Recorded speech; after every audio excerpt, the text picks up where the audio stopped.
नमस्ते। योग दर्शन के सैद्धांतिक सत्र में आज का जो हमारा विषय है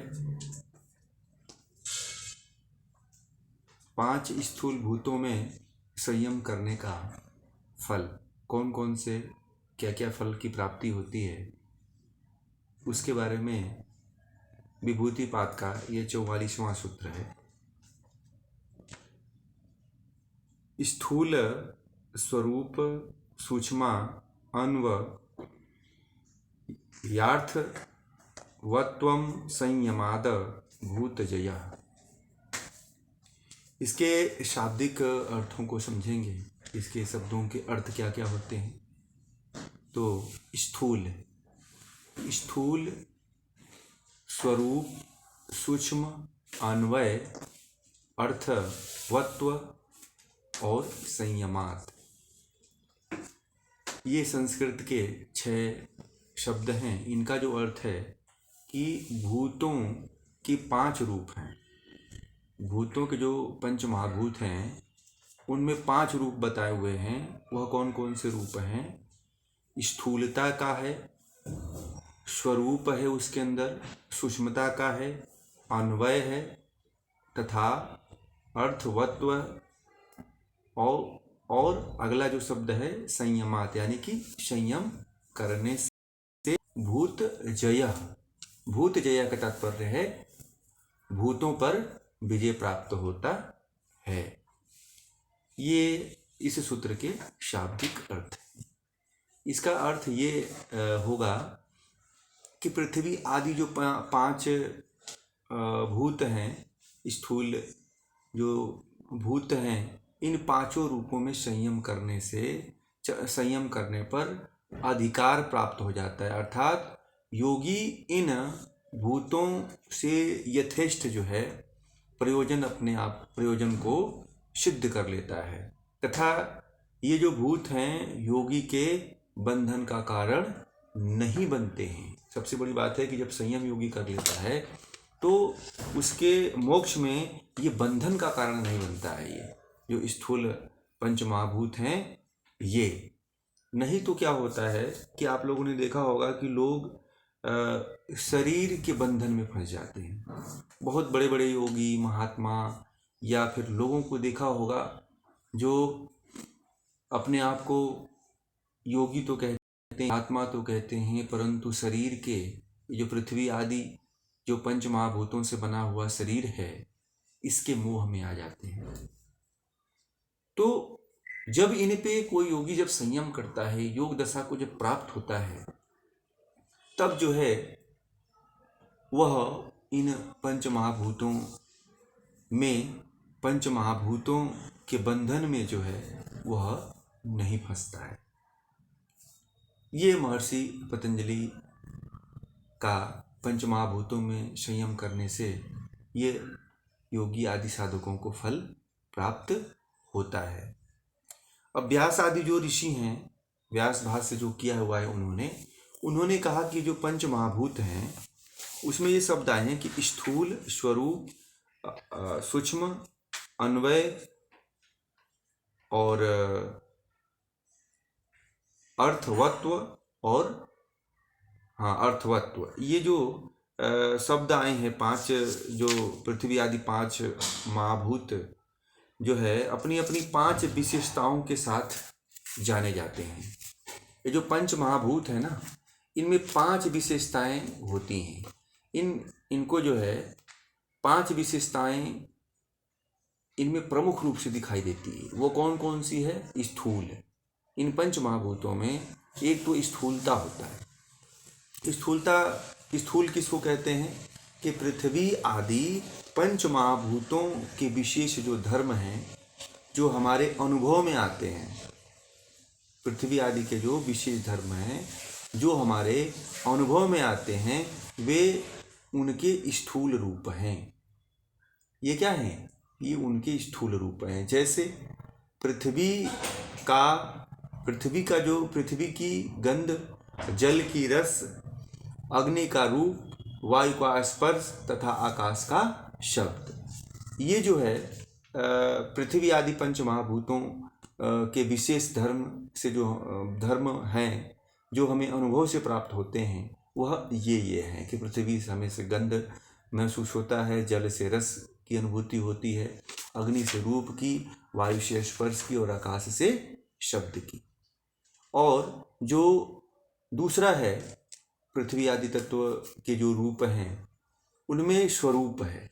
स्वरूप यानी कि स्वरूप क्या है, इसको आप लोग नोट भी करते चलिएगा कि आगे आने वाले समय में आप लोग इसको पढ़ सकें, समझ सकें, इसीलिए नोट कर लीजिएगा इस विषय को। जो जो बोलते चले जा रहे हैं, ये जो स्थूल क्या है, स्वरूप क्या है, सूक्ष्म क्या है, अन्वय क्या है, अर्थवत्व क्या है, इसको नोट करते रहिएगा। तो इस स्वरूप क्या है कि पृथ्वी आदि 5 महाभूतों के जो सामान्य धर्म हैं, पृथ्वी सामान्य धर्म यहाँ पे आ गया, तो जो सामान्य धर्म हैं वे स्वरूप शब्द उनको कहा जाता है। पृथ्वी आदि के जो सामान्य धर्म, जैसे पृथ्वी आदि के एक सामान्य धर्म क्या होता है कि पृथ्वी कठोर होती है। इसमें व्यास आदि जो व्यास भाष्य किया है उसमें उन्होंने कहा है कि पृथ्वी में काठिन्यता होती है, कठोरता होती है, और जल में स्निग्धता होती है यानी कि तरलता होती है। तरलता का विशेष गुण पाया जाता है। फिर जो है अग्नि में क्या होता है, अग्नि में उष्णता होता है यानी कि गर्म होता है। देखिएगा आप प्रकाश को देखेंगे, सूर्य के प्रकाश को देखेंगे तो गर्म होता है, अगर आप उस पर हाथ डालेंगे तो जल जाएगा। पृथ्वी, अब जैसे पृथ्वी को मान लीजिए तो पृथ्वी इतनी कठोर होती है कि कहीं पे पहाड़ हैं, कहीं पे कंकड़ बालू हैं, कहीं पे मिट्टी है, तो इतनी कठोरता दिखाई देती है पृथ्वी में। और वही अगर जल को आप लें तो जल कहीं भी चले जाइए, जल को समुद्र में चले जाइए तो भी तरलता है।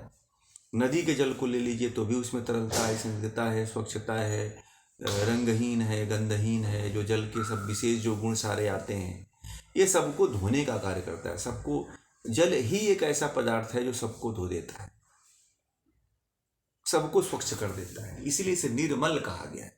इसमें मल है ही नहीं। मनुष्य के द्वारा डाले हुए मल से यह मिल जाता है तब भी मलिन नहीं होता है, तब भी जो है मल को धो देता है। मल को भी शुद्ध करने का जल में विशेष गुण पाया जाता है, अन्य किसी भी तत्व में नहीं है। वैसे पृथ्वी के सभी तत्व शुद्धता पृथ्वी को शुद्ध करते हैं, परंतु जल जो है विशेष रूप से शुद्ध करता है। जल में देखिए अगर कोई कचरा भी फेंक देता है, गंदगी भी बह के जाती है, तो वह उस बहते हुए जलधारा के साथ जो है हो जाती है, उसमें से जो गंदगी है वह भी छट करके किनारों पे लग जाती है। समुद्र में देख लीजिए, समुद्र जो है एक तिनका भी अपने अंदर नहीं रखता है। अगर आप गए होंगे समुद्र आदि के किनारे तो देखिएगा वहाँ के बोतल, कचरे सब किनारे पे लग जाते हैं। समुद्र भी अपने अंदर जो है गंदगी को नहीं लेता है, और जो गंदगी होती है उस गंदगी को धो देता है। तो इनका सामान्य गुण होता है, एक तो कठोरता का गुण होता है पृथ्वी का, जल का तरलता का, स्निग्धता का गुण होता है, और अग्नि का उष्णता का गुण होता है। आप खाना बनाते हैं तो भी उष्णता बनी रहती है, सूर्य के प्रकाश को लेते हो तो भी उष्णता बनी रहती है। वायु में गति करने का एक विशेष सामान्य गुण होता है कि वह एक स्थान से दूसरे स्थान पे गति करती है। वायु आज यहाँ है, कल वहाँ है, कल परसों यहाँ रहेगी, नरसों यहाँ रहेगी, बहती है। हवा यहाँ से वहाँ, कल यहाँ ठंडी रहती है तो तेज हवा चलती है दिल्ली में, कल ठंडी हवा कमज़ोर हो जाएगी। समुद्र के जो किनारे वाले जो क्षेत्र हैं वहाँ पे तूफान आते हैं तो तेज हवा चल जाती है। हमारे यहाँ सामान्य मौसम बना रहता है। तो गति है, एक स्थान से दूसरे स्थान पे इसकी गति बनी रहती है। वायु और जो है आकाश में व्यापकता है, चारों तरफ से फैला हुआ है आकाश। सबको स्थान देने का अगर कोई कार्य करता है इन 5 तत्वों में तो वह कौन सा तत्व है? आकाश तत्व है। सबको स्थान दे देता है, हम सभी को स्थान दिए हुए हैं। हम जो भी वस्तुएं यूज करते हैं वह सभी वस्तुएं जो है स्थान घेरती हैं। उतने आकार में स्थान, जितने उनका आकार होता है उतने आकार में तो वह स्थान घेरती ही है। जैसे मान लीजिए कि हमारी शरीर है, तो हम जब जन्म लेते हैं तो इतने छोटे रहते हैं, इतने छोटे रहते हैं, धीरे धीरे बड़े होते हैं, फिर उससे भी बड़े होते हैं, फिर चलने लगते हैं। तो जैसे जैसे हमारी बाल्यावस्था लेकर के प्रौढ़ावस्था और वृद्धावस्था और मृत्यु होती है, तो वैसे वैसे हमारा आकार बढ़ता है। फिर धीरे धीरे जब हमारी शरीर की मृत्यु हो जाती है, तो जब हम पंच तत्वों में जब विलीन होते हैं, तो फिर हम आकाश जो है, आकाश का जो स्थान होता है वह फिर आकाश की तरफ विलीन हो जाता है। हर पदार्थ जो है, जो भी तैयार हो रहा है, जो भी बन रहा है, वो कहीं ना कहीं क्या करता है, स्थान लेता है। यही इसकी व्यापकता है आकाश की, कि सबको व्यापक बना देता है, सबको स्थान दे देता है। एक तो अब तीसरा जो गुण है सूक्ष्मता का है। सूक्ष्मता, पृथ्वी आदि जो 5 स्थूल भूतों के कारण 5 तन्मात्राएं नामक जो तत्व हैं, इन तन्मात्राओं को सूक्ष्म शब्द से कहा गया है। ये भी पंच महाभूतों की एक विशेषता है कि जो पंच महाभूत हैं वह कठोर भी हैं, स्थूल भी हैं और गतिशील भी हैं, उष्णता लिए हुए भी हैं, व्यापक भी हैं और इसके साथ साथ अति सूक्ष्म भी हैं। इतने सूक्ष्म हैं कि उनकी 5 तन्मात्राएं होती हैं कि आकाश को आप जो है शब्द के द्वारा जान सकते हो, जल को जो है रस के द्वारा जान सकते हो, पृथ्वी को जो है गंध के द्वारा जान सकते हो, अग्नि को जो है रूप के द्वारा जान सकते हो। तो इस तरह से जो 5 तत्व हैं वह इतने सूक्ष्म हैं कि अपने मूल प्रकृति, ये भी जो है पृथ्वी के जो सूक्ष्म तत्व हैं, यह भी जो है अपने उपादान कारण, इसमें भी उपादान कारण है, सूक्ष्म तत्व भी के भी उपादान कारण है। जैसे 17 स्तंभ से ये 5 पदार्थ बने हुए हैं, पंच तन्मात्राएं बनी हुई है, इसलिए इसमें सूक्ष्मता है। उससे भी सूक्ष्मता है 17 स्तंभ, फिर उससे भी सूक्ष्मता है अहंकार का, फिर उससे भी सूक्ष्मता है बुद्धि का, और फिर उसके बाद जो है प्रकृति अपने मूल स्वरूप में विलीन हो जाती। इसलिए ये जो पंच महाभूत हैं यह सूक्ष्म भी हैं, उनकी एक विशेषता यह भी है। फिर है अन्वय। अन्वय का जो है प्रत्येक अन्वय क्या है कि प्रत्येक जो भूत जो है, पंच महाभूत जो है, अब उसका मूल उपादान कारण है। जैसे सत्व रज तम, ये 3 जो समुदाय हैं, 3 जो गुण हैं, इन 3 गुणों से जो है, ये जो 3 गुण हैं वो 5 तत्वों में विद्यमान रहते हैं। ये 3 गुण क्या रहते हैं 5 तत्वों में भी। सत्व रज से ही पहले जो है 17 स्तंभ बनता है, उसे अहंकार बनता है। 17 स्तंभ से बुद्धि, अहंकार, फिर जो है पंच ज्ञानेन्द्रिया, पंच कर्मेंद्रिया, पंच तन्मात्राएं, मन, पंच महाभूत और पंच तन्मात्राएं, ये जो है इनसे जो है ये जो 17 स्तंभ जो है 5 तत्वों में विद्यमान रहता है। इसलिए जो है इस रूप को जो है, जो अभी महर्षि पतंजलि ने बताया है, जो 5 रूप बताया है स्थूल भूत के, वो 5वें रूप में अन्वय शब्द से जो है 17 स्तंभ को बताया है। अब जो 5वां है अर्थवत्व। अर्थवत्व का मतलब होता है प्रयोजन वाला होने से, यानी कि 5 जो महाभूत हैं वह जो है जीवात्मा को जो है जीवात्मा को जो है भोग और अपवर्ग रूप प्रयोजन सिद्ध करवाती है। अगर जीवात्मा भोग की तरफ जाता है तो भी उसको सिद्ध करवाती है, अगर जीवात्मा अपवर्ग की तरफ जाता है यानी मोक्ष की तरफ जाता है तो भी वह उसे कार्य सिद्ध होता है।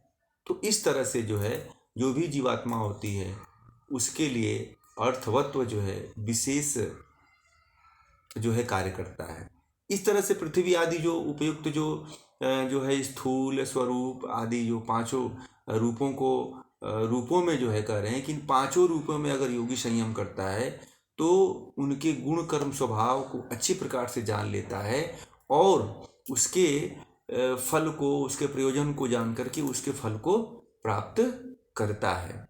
अब जो है उसके कौन कौन से फल हैं, कौन कौन से फल को वो है इन 5 तत्वों में, इन 5 रूपों में संयम करता है जब योगी, तो उन 5 रूपों में संयम करने से उसे कौन कौन से क्या फल की प्राप्ति होती है, वह अगले सूत्र में महर्षि कह रहे हैं।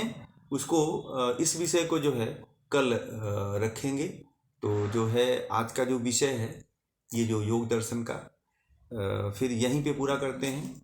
कल जो है कल का जो विषय रहेगा वो जो पंच महाभूत हैं, उन पंच महाभूतों से कौन कौन सी सिद्धियां प्राप्त होती हैं वह कल उसकी चर्चा करेंगे। तब तक के लिए आप सभी लोगों का बहुत बहुत धन्यवाद। नमस्ते।